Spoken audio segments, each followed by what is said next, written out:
Are you the friend who's always being asked for health advice? Now imagine turning that passion into a fulfilling career with our Become a Nutrition Coach program. Step into a world where your enthusiasm for wellness becomes the heart of your own thriving business. With me as your professor and guide and coach on our user-friendly digital platform, you can learn from anywhere at your very own pace. It's perfect for your busy life. Envision empowering others to live their healthiest lives, all while growing a career you love. You're not just gaining a certification here, you're joining a community of like-minded professionals ready to support and celebrate with you every step of the way. So what are you waiting for? It's time to nourish your future and help change lives, including your own. Head over to nutritiouslife.com/BNC for a free class and a sneak peek of the program. Your journey to becoming a nutrition coach begins now.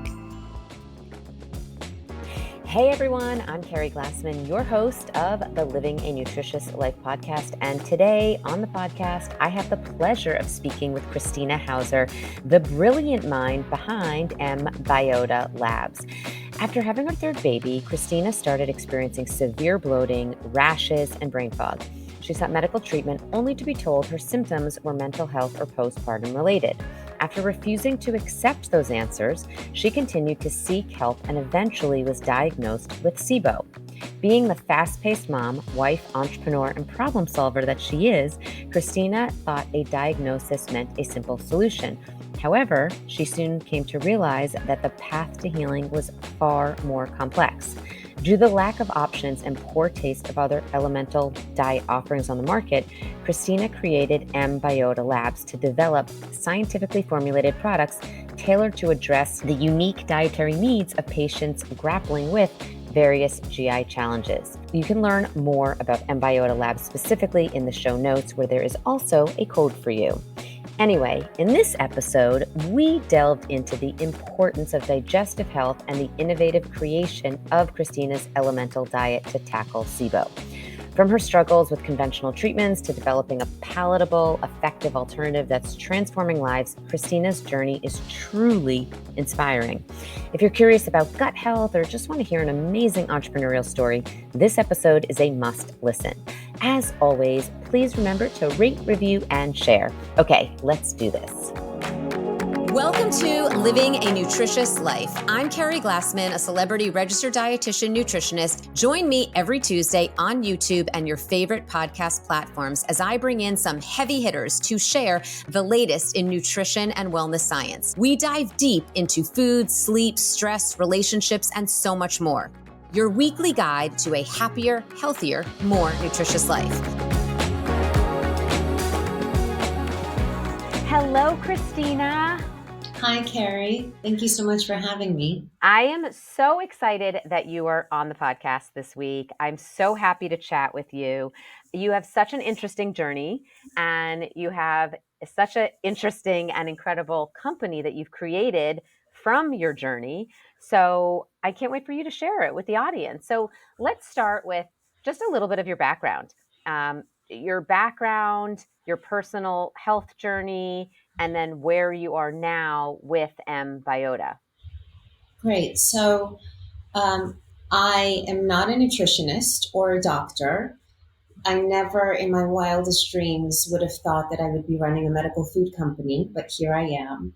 My background is a bit eclectic, mostly real estate, project management, large scale productions. I'm very good at producing things.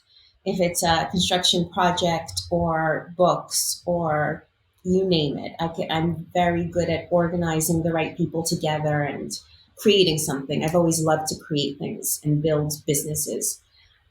So my background when I was diagnosed with SIBO was in real estate at the time.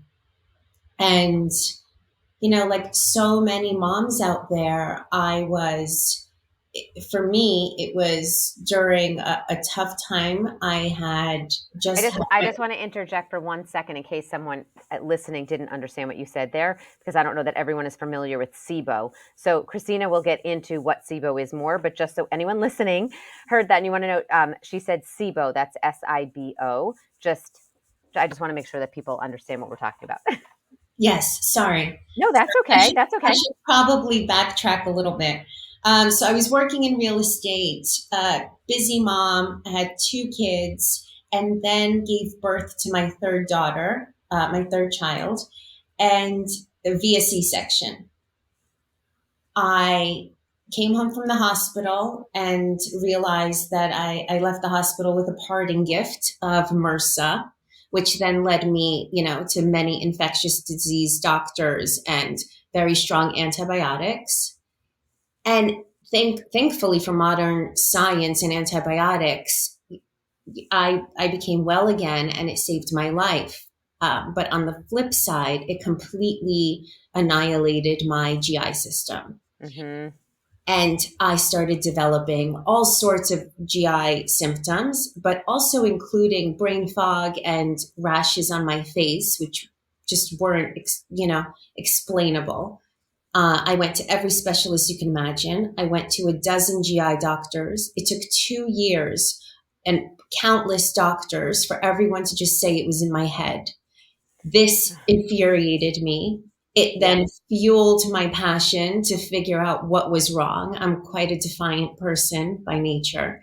So Well, I, and I think that is, I mean, it is unfortunately and sadly a typical story for many, especially women out there who are told, oh, it's in your head. Oh, that's just, it's nothing.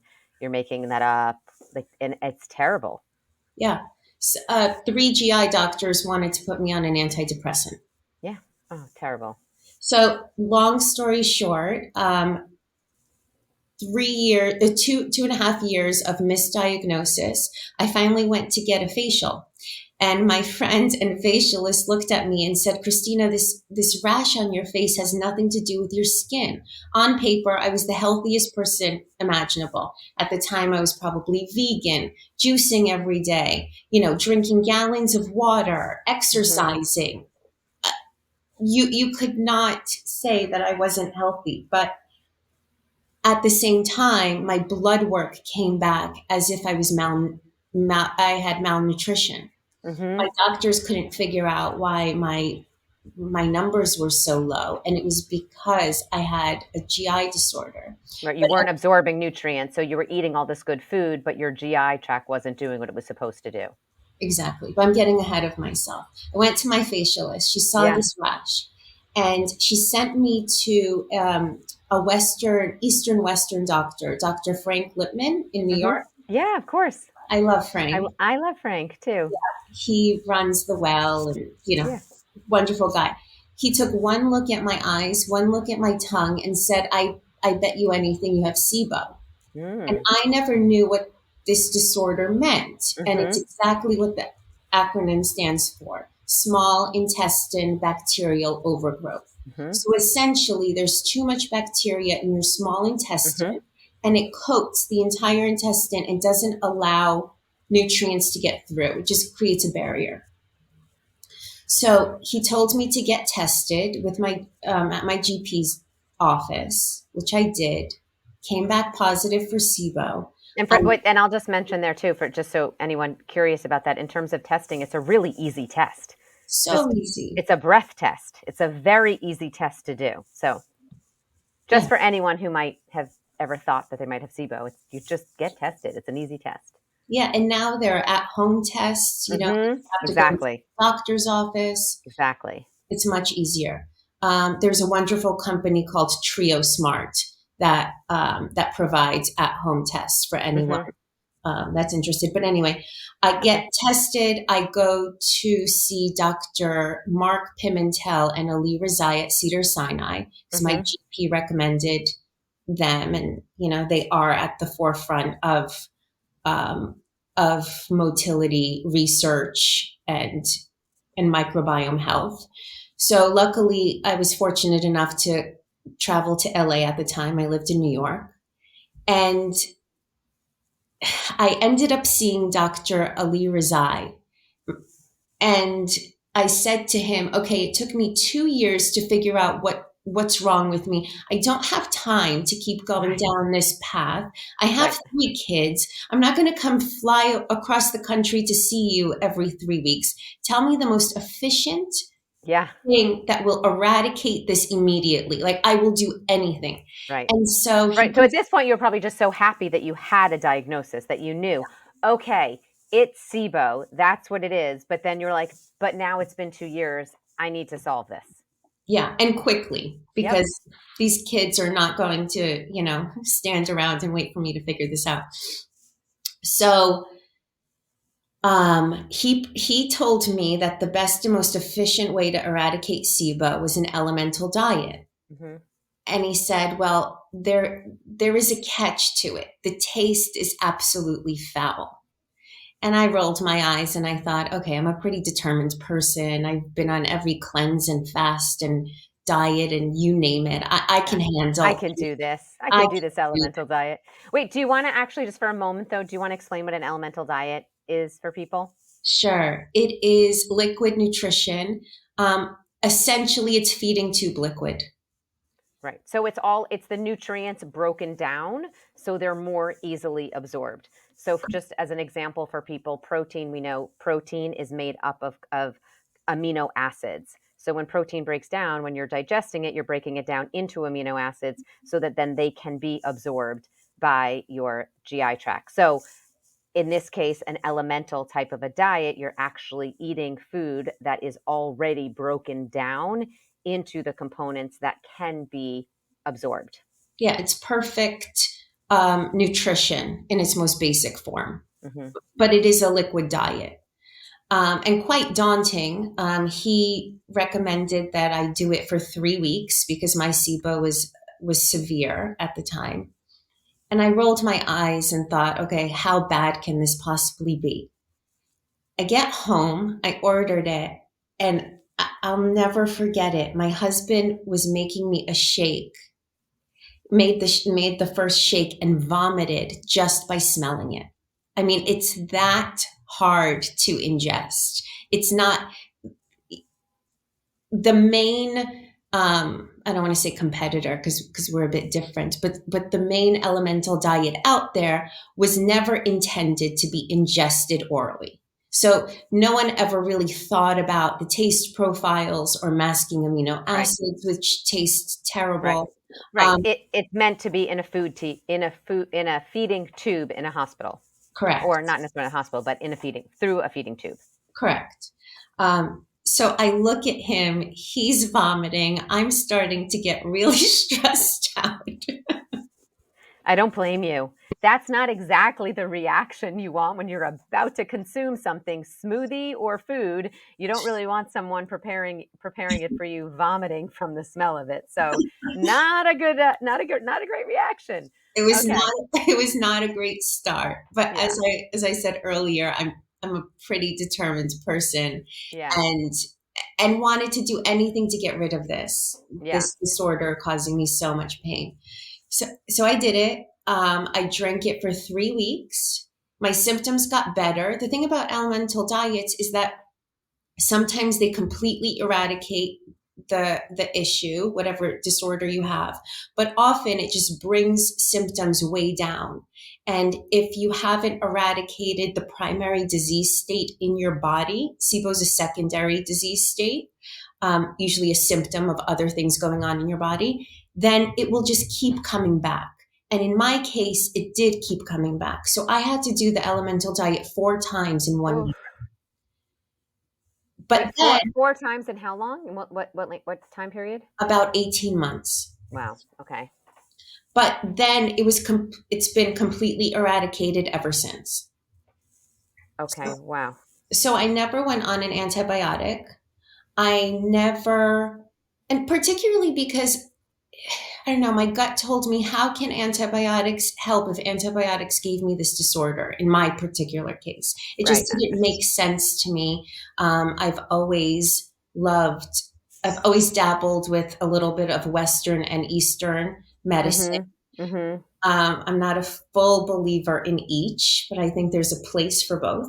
Absolutely. Did you use any form of like herbal therapies of any kind? I did. I was drinking turmeric teas every Mm-hmm. single night, turmeric, ginger teas. I was diligent. I was really diligent in with my diet, post the elemental liquid diet, and also with supplements. Mm-hmm. So after you did the elemental diet, let's say the first time, then what was your protocol after that? What did you do? So I transitioned to low fermentation eating. Mm-hmm. It's a diet that Dr. Mark Pimentel developed over the last 25 years at Cedars. And it's a variation off of FODMAPs, but Yeah. not as restrictive. So for people who are dealing with long-term GI issues, low fermentation eating is a better option because um, the low FODMAP diet is more restrictive and doesn't give you the right vitamins and nutrients that you need for the long term. Right. Do you want to explain for people the difference between like the exact difference between low FODMAP and low fermentation eating? Low fermentation eating focuses more on portion control. So, whereas a low FODMAP diet wouldn't allow an avocado, we would, but a teaspoon or a quarter of a teaspoon. Right. And Right. as it allows you to experiment with food, and as everyone is different, everyone will have different triggers. Like garlic was never a trigger for me, Right. but low fermentation eating will allow infused garlic oil for Mm-hmm. people who have, severe sensitivities to it. Right. Right.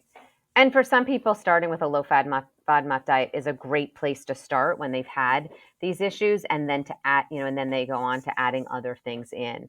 So I think that the low fermentation eating can be it is much easier to grasp. I think for people Yeah. when FODMAP can be more difficult, and some people don't necessarily even need to go to the extreme of low FODMAP. So that's also the other thing. It's like they feel like they fail a low FODMAP. It's too difficult, but really in reality, they may not even have needed to go that far anyway.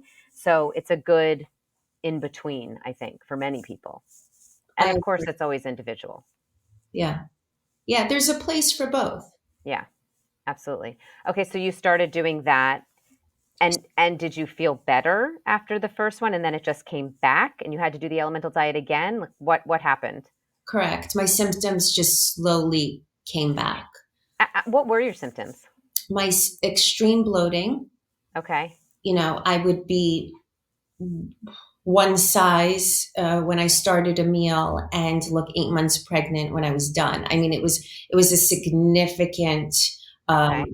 it was significant bloating. It was Okay. obvious, Okay. um, and brain fog, terrible brain Yeah. fog, Okay. rashes, sort of mimicking eczema a little bit. Mhm.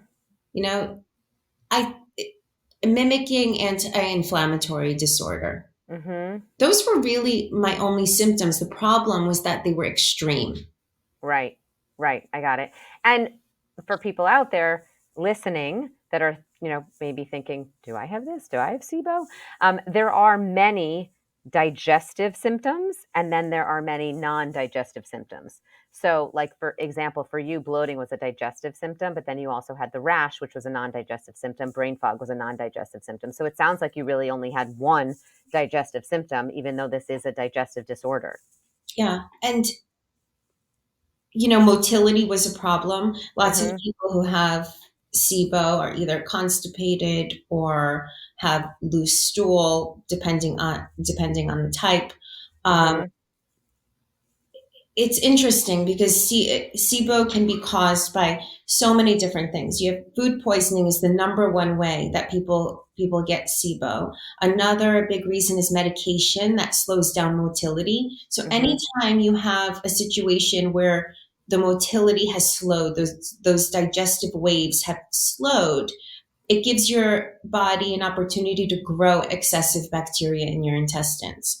And so ultimately the goal is to keep things moving. And part Right. of low fermentation eating also is no snacking really, and giving Hmm. your body about 4 hours between meals so that you can properly Right. digest. Right. So that everything properly moves through your digestive tract so that you're fully cleared out, because you want to be fully cleared out so that food isn't sitting there partially digested and building up, right? So that's why you really do need that clearance. Yeah.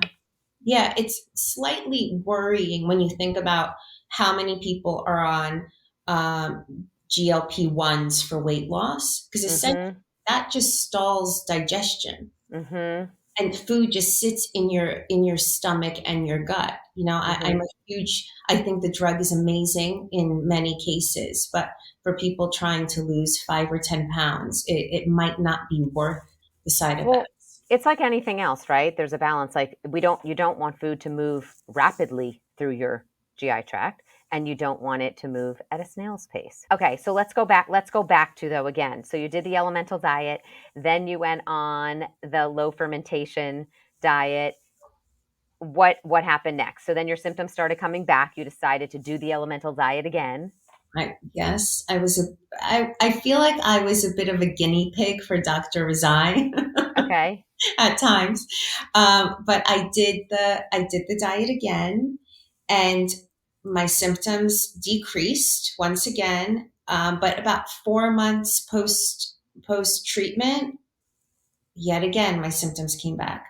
So that first 18 months of treatment was really rough. I mean, and not because of the diet itself or the routine or not being able to go out socially, but it really was the taste that was horrific. And I just couldn't believe that this was the only option on the market. It felt just ridiculous to me.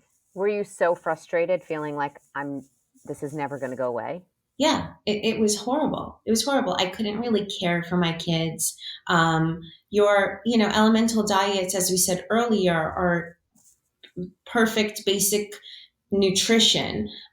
So you do have energy as soon as you drink it, but your energy sort of weans very quickly. And Mhm. so I couldn't really care for my kids as well as I did, before I got sick. It was frustrating. It was really awful. And the Um, brain fog is very frustrating. If you've ever had brain fog, you know it's very frustrating because you don't feel sharp. You don't feel there. You feel like you're missing things. It's very yeah, frustrating. Yeah. yeah, and trying to work, it was a Mhm. disaster. It really was a disaster. But Um, I got through it. And when I did get through it, I would have these conversations with Dr. Razai and Mhm. Pimentel about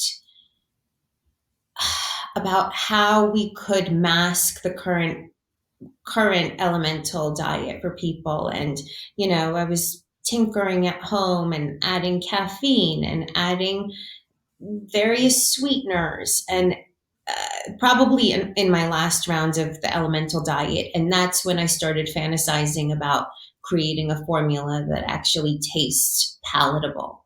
You're Mhm. never going to um, have a milkshake that tastes like it's from Baskin Robbins. It's still a medical food, but something that people can tolerate. Mhm.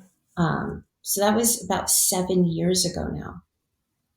Okay, yeah. So that was the inspiration for mBIOTA. It was. It was very much the inspiration for mBIOTA. And it was, it really felt like a fantasy. I didn't have, um, my goal wasn't to create a business, to start a business. The goal really was, how can we take this existing formula and just help other patients with adding flavors to it. Like my intention was only to help and brainstorm with Dr. Rizai about how to help his other patients.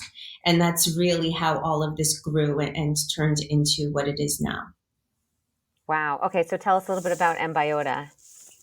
So mBIOTA Elemental is a liquid elemental diet. The difference is that it's actually palatable and patients can tolerate it. So doctors can now put it back on the table as an option for their patients. Before, they would never ever prescribe elemental diets because they knew that nobody would actually abide by them and Mm-hmm. finish the protocol. And so, why give a patient this expensive um, protocol to have them quit halfway through? Right. Um, Right. but as I'm not sure if you know, but antibiotics are only 53% effective for SIBO, Mm-hmm. whereas our formula has been 83% effective 83% in conjunction with doing an antibiotic, or 83% on their own? on their own. So, in a clinical study that we did with Cedars-Sinai last year, we concluded that our formula was 30% more effective than than the antibiotics, Wow. which And is huge. how did you develop the formula? And because again, the one that you had been using was so awful and hard to take. How were you able to create one that actually is more palatable for people? Well, it took some time. So,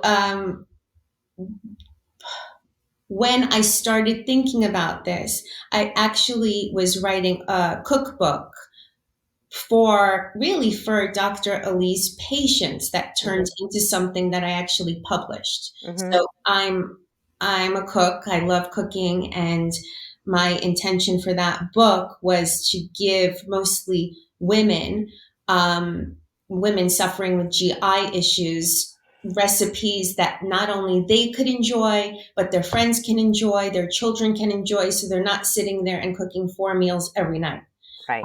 which is something I was not willing to do either. So I was writing the book. I helped produce the microbiome connection for the doctors, also a book about SIBO and other GI issues, which outline low fermentation eating. And once those projects were done, we just we went back to that original idea and thought, imagine if we could figure out a decent Mm-hmm. tasting diet. And I decided to give it a shot. I It was a unique collaboration because you had a patient's perspective, you Mm-hmm. had the doctors in the room, you had Mm-hmm. food scientists, Mm-hmm. and you had, amazing innovators also, and a team from Cedars that was helping. So you had so many interesting people in the room collaborating and Right. offering their opinions. It was really incredible. The whole R&D process took about 3 years, Wow. which is nothing in the grand scheme of things, but Right. probably 10 years from when I originally thought of the idea to, selling our first box. Okay. Amazing. And so are you working only with doctors right now, or do you sell it direct to consumers? How do people get their hands on mBIOTA? It's direct to consumers. We sell it on our website, and it was important to me that patients could just go on our website and order it themselves, and to not have to wait, Right. wait for relief. And I didn't want people to suffer the way I did. I wanted it to be accessible to everyone. Do you, Um, do you recommend people to work with a practitioner oh, to get absolutely. to get support while they're doing this? Okay, yeah, because I would say that they should Yes, of do that. course. Yeah. We highly recommend that Mm-hmm. patients are under their doctor's supervision while under the elemental diet. Mm-hmm. It's very important that your doctor knows what's happening. Um, but also, we wanted it to just be a bit more streamlined, and we Mm-hmm. offer a great customer care. So Mm-hmm. if anybody has any questions or concerns, our team is always there to help 24 hours a day. Mm-hmm. Great, amazing. For people out there that are thinking, wow, I'm always constipated or I'm always bloated, could I have SIBO? I know we talked a little bit about the symptoms, the non-digestive symptoms and digestive symptoms. Can you go through some other symptoms that people might have that might be signs that they want to go and do a test to see if they have SIBO? Yeah, of course. Lower abdominal pain, Mm-hmm. mostly on the right side, but it can be both on both sides. Mm-hmm. Um, Constipation is Mm-hmm. usually the number one symptom. Mm-hmm. Sometimes diarrhea, lots of flatulence, burping. Some people do have a lot of acid reflux. Mm-hmm. Again, rashes, bloating, brain fog. But really, the digestive issues are a concern if they've been around for more than 2 weeks. So everyone might have a little bit of digestive discomfort, but if it only lasts 2 days and it goes away, then you're probably fine. Mm-hmm. It's any symptom that lags and continues. Right. And also one thing I'll say, and continues from eating many different types of things, Yes, right? Not just if there's one thing that causes a problem and then you don't eat that and you're fine, then it's probably just have an intolerance to that one specific food, right? correct. Yeah, Because I think sometimes people, they say, oh, whenever I eat this, I'm bloated and I'm this. And I say, well, what happens if we don't eat it? Nothing. I feel great. I'm like, well, maybe you probably just shouldn't eat that one food, right? There might be something else going on, and you might have something. But let's just start with not having that food in the diet, and let's just see, right? Let's see there. So anyway, I just wanted to mention that usually people with SIBO, it's almost anything they are, and they have certain triggers, but most foods. I mean, did you find that anything you ate bothered you? yeah. But also at the time, I thought I was being really healthy, and I was eating these lots of cruciferous vegetables, big Right. salads, Right. Really beans. the things that were causing GI distress. Right. Exactly. Right. Exactly. So it was counterintuitive. I thought that I was healthy. I thought I was doing the right thing, but actually Mm-hmm. making the problem worse. Right. Because all that extra fiber just lingers in your intestines, and the bacteria feeds on it Yeah. and grows and Right. grows and grows. So I was Right. just feeding the bad bacteria. Right. Right. You had all that bad bacteria, and then and then you're just feeding it while the food is going through your gut slowly. That's the worst thing that you can do. Yeah. Okay. What do you think about, I know that this was triggered from after your pregnancy. How do you think, like, what was the connection there? What's the role there? What are some things like people can consider there? As far as the origin of Yeah. SIBO, so for me, it was antibiotics that did it, but it could actually have been the scar tissue from my C-section. So Mhm. a lot of people who have abdominal surgery Mhm. that then have excessive scar tissue do develop SIBO. Mhm. SIBO is something that's not really studied. It's only been a year now that it received its own diagnostic code Right. for doctors. Like, that's nuts. And I was actually Ali Rezai that pushed for it, who I work closely with. Mhm. Huge accomplishment in the area. But so antibiotics, adhesions, scar tissue, food poisoning. I mean, our food supply is just awful. People are getting more and more food Mhm. poisoning every year. It's awful. Um, And stress, even stress yeah, can cause it. right. And you fall into this cycle. You have this disorder, and then the disorder then creates more stress Of course. because Yeah. your life becomes more complicated. You Mhm. can't travel as freely if you have severe symptoms. Mhm. You can't care for your family as you would. Your job schedule has to change. You know, Yeah. um, yeah, and then it becomes a chicken and egg situation. How are you doing now? I'm great. I haven't had SIBO in 7 years. Wow. Amazing. Yeah, Amazing. Took four times, but I didn't. And so what is your diet like now? I eat everything now. I'm not on low fermentation eating. I did. How long was I on that? I was probably on low fermentation eating for 4 years. Mm-hmm. So easily digestible foods. Mm-hmm. I had to really watch fiber intake, Mm-hmm. fiber, anything cruciferous, big leafy greens. Um, and then I slowly weaned myself into a traditional diet. Okay. Amazing. So you eat all kinds of foods, I no can eat restrictions. no restrictions at all. Beans galore if I felt like it. Incredible. And no bloating after you're eating. Nope. Amazing. No constipation. None. But also, I have been such a guinea pig for this diet. Mm-hmm. So every time we have a new iteration or a new flavor profile, or we're currently working on a gut reset, a shorter Uh-huh. stint for people, for the general public that just wants a reset. I'm They have, currently right.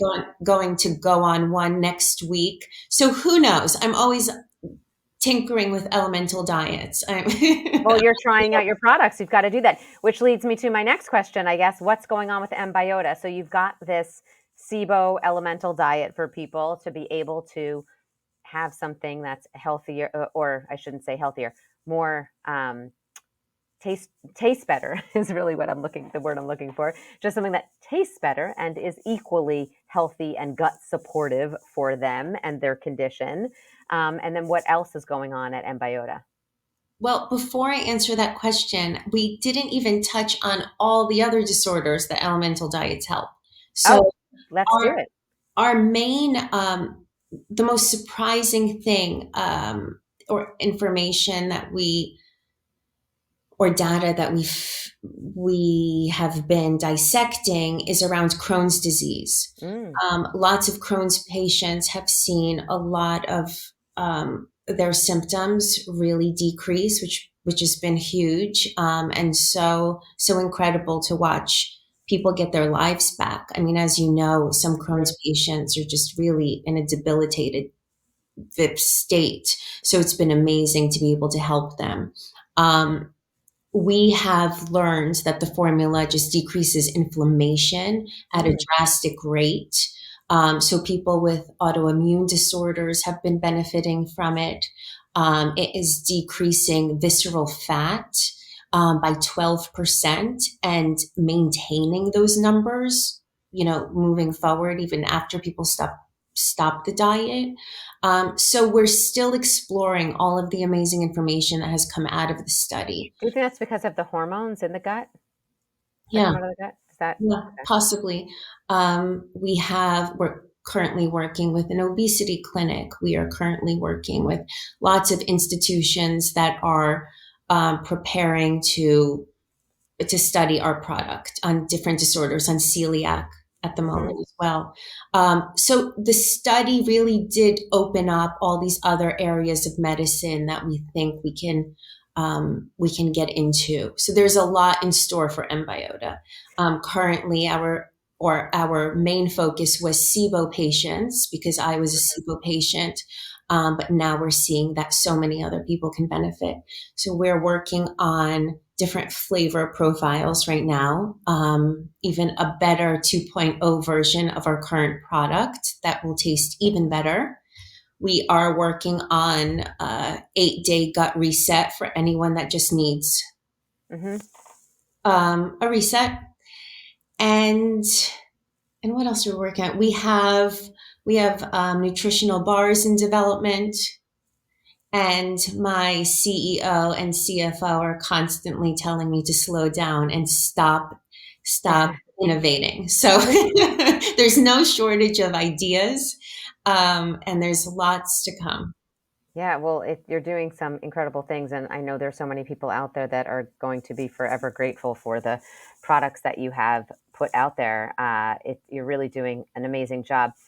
I, I asked you if you recommend that people do mBIOTA, sorry, with the under the care of a practitioner. I already asked that, but I have a follow-up question to that. When people do any one of these, whether it be the 8-day reset you just mentioned, or whether or not they're doing the elemental diet for, you just mentioned, celiac, do you recommend not only that they're under the care of a practitioner, but do you have at mBIOTA a protocol for them to follow after the elemental diet is over? Yes. Yes. Okay. So there's lots of information on our website, Okay. but for people who have IBS and SIBO, we recommend low fermentation eating afterwards. Mm-hmm. There's also a transition period. Once you're done with the diet, you can't really go and have a steak dinner. Your Exactly. digestive. Exactly. Well, that's what I'm getting. That's what I'm getting at. I'm like, is there help there for people? Because Yes. yes, you can't just do an elemental diet and then all of a sudden go for a bacon cheeseburger. Yes, exactly. So, transition to Okay. broth, Okay. soups, then easily digestible proteins, like Okay. a white fish and, Mm-hmm. a steamed vegetable would be great, Okay. baby steps. But yes, all that information is on our website and in our welcome packets when patients receive their elemental diet. And also we have a great customer service line with just, incredibly qualified people answering questions. What are you excited about in the space of gut health? Like, what are you excited to see more research on, or what are you really interested in there? Well, all of it's exciting. I mean, Hmm. it's like the last frontier in health in a way, Right. there has been such little research for so long, and all of a Hmm. sudden everyone's excited about it. So, it's validating that after harping on this for over 10 years, we're Hmm. finally being validated as a real disease state. Hmm. Um, and and there's so many areas of medicine that the microbiome, touches on. I'm particularly interested in hormones right now. I'm getting Hmm. a little older. So, perimenopause, menopause, how the microbiome affects that, Hmm. the Hmm. endocrine system, I, all of I always say having your gut health in order as you enter that perimenopause, menopause stage of life is key. It yeah. is critical. Yeah. Yeah. Yeah, I'm just dreading to think because I'm sure our CEO is twitching right now, thinking that I'll want to start a perimenopausal and menopausal company.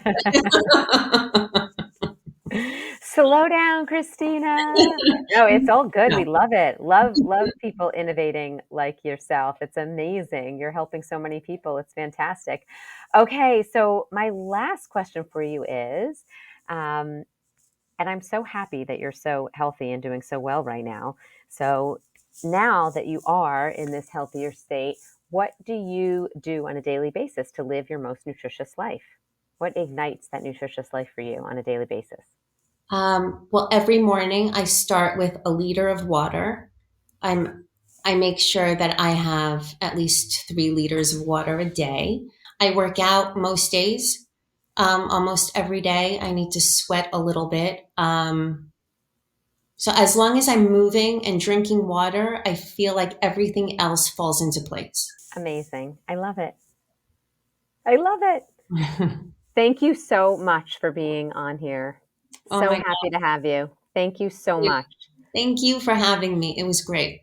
And everyone listening, you can go to the show notes for all the information about where you can find mBIOTA. And we will also have a special code there for you and more information on Krystyna herself.